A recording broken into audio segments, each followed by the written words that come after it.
تخيل ان انت واصحابك بتدوروا على شغل، فانتوا لقيتوا شغل كول سنتر بس يشترط ان انت بتعرف تتكلم ايطالي. فانت رحت مجمع صحابك وقلت لهم احنا عارفين كام كلمه باللغه الايطاليه، ما تيجي نمشي الدنيا ونجرب. بعدها انت دخلت عليهم دخلت براد بيت في فيلم انجلوريوس باسترز وقلت لهم بونجورنو سي سينيوري جولامي. بعدها انت حسيت ان انت عديت الفلانكات. بعدها لقيت الاتش ار بيسال صاحبك بيقول له انت منين، فلقيت صاحبك بيرد ويقول انطونيو مارجاريتي. فالاتش ار بيقول له ايه اللي انت بتقوله ده؟ بيقول له مارجاريتي. هتقول لي يا فوزي انت بتتكلم ايطالي ولا ايه؟ هقول لك لا انا كانت دراستي فرنساوي. بونسوار. ده غير ان انا بعرف امثل، ما شفتنيش بمثل الثلاث ادوار دلوقتي. السؤال هنا ليه انتوا فضلتوا متمسكين ان انتوا تكملوا الانترفيو وانتوا على الله حكايتكم؟ اهلا بيك في بريف لكتاب Influence the Psychology of Persuasion لروبرت سيالديني. روبرت في الكتاب ده اتكلم عن مبدأ الثبات او consistency principle، ان الناس بيميلوا ان هم يلتزموا بحاجه قالوها او عملوها قبل كده. يعني بمجرد ان الشخص بياخد قرار او موقف معين فهو هيكون حريص ان هو يلتزم بيه في المستقبل، خصوصا لو كان قدام المجتمع او in public. وده نفس السبب اللي بيخلي مديرين كتير يفشلوا.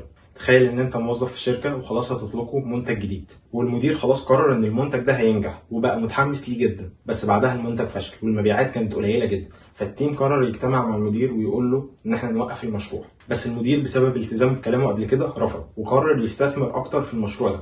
وبدل ما يتراجع عن قراره كلف الشركه وقت وفلوس كان ممكن يستغلهم في حاجات تانية. مثال تاني وهي تجربه عملها عالم النفس توماس موريارتي، انه خلى ناس على الشاطئ تشوف عمليه سرقه. كان بيخلي المساعد بتاعه ينام عادي على الشاطئ زي اي مواطن، بعدها بيقوم يتمشى، بس بيجي حد بعدها بيمثل ان هو حرامي بيسرق الفوطه والتليفون قدام الشخص العشوائي اللي قرروا يعملوا فيه التجربه. هتقولي بس ده حرامي معفن قوي، فوطه اللي بيسرقها. يا عم ركز. المهم توماس لقى ان من اصل 20 مره اتعمل فيها التجربه دي 4 بس اللي اتدخلوا ووقفوا الحرامي. طبعا الكلام ده عندهم. تخيل التجربه دي مثلا يعملوها في طلحه، كانوا مسكوا الحرامي من قفاه مبدوع على وصل امان. والله العظيم دي الكاميرا الخفيه.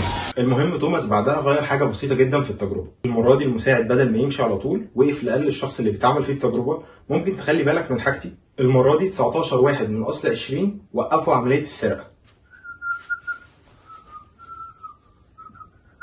طب ايه الفرق المره دي؟ الفكره ان في المره الثانيه الشخص بقى عنده كوميتمنت او التزام، انه خلاص قال كلمه ان هو هيخلي باله من الحاجه دي.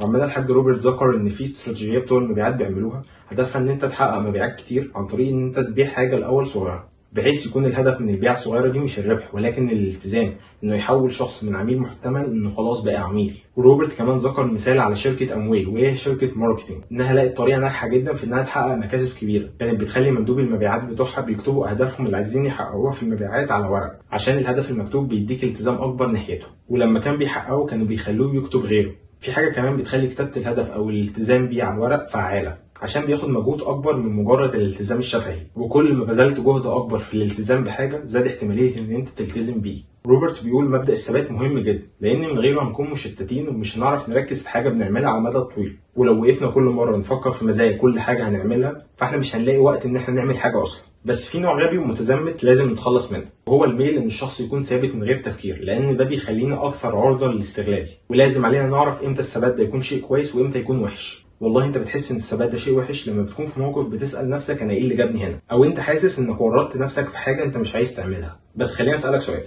هتفضل سايب نفسك قد ايه في القطر الغلط؟ امتى هتنزل المحطه عشان المحطه الاساسيه بتاعتك بتبعد؟ ومع الوقت البدائل اللي قدامك والفرص اللي انت بتضيعها هتختفي. بس طبعا الكلام سهل. عايزك تسال نفسك سؤال معقد جدا. اسال نفسك بما اني دلوقتي عارف اللي اعرفه ده، لو رجعت بالزمن هختار نفس الحاجه؟ المشكله هنا يا صديقي في الجزء ده، بما اني عارف اللي اعرفه. عارف ايه؟ الفكره اننا لما بنكون حاسين اننا ملزمين بحاجه بنضحك على نفسنا وبنقعد نفكر في مبررات بتثبت اننا صح، بس احنا مجرد بنخدع نفسنا عشان نقلل من الشعور بالندم. الموضوع ده شبيه جدا باي كان فيكس هيم واي كان فيكس هير، واعرف دايما ان الخيار في ايدك، يا تكمل في القطر يا تنزل المحطه، بس في الحالتين ما تنساش تدعس لايك. وبس كده، ده كان الجزء الاول من بريف لكتاب Influence the Psychology of Persuasion.